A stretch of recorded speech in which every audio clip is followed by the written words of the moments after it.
কম বয়সে স্বামীকে হারিয়েছেন, জেলে থাকতে মাকে হারিয়েছেন, অফিসে অবরুদ্ধ থাকা অবস্থায় ছোট ছেলেকে হারিয়েছেন।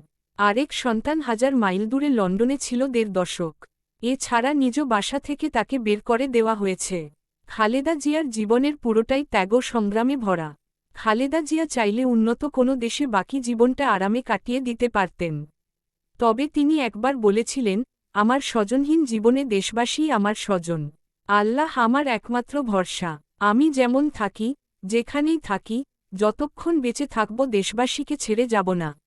বেগম খালেদা জিয়ার ত্যাগ ও সংগ্রামের সময়গুলো দেখে নিন। 2007-2008 সাল। এই সময়টায় খালেদা জিয়ার পরিবার ও দল দুটোর অবস্থায় ভীষণ নাজুক ছিল।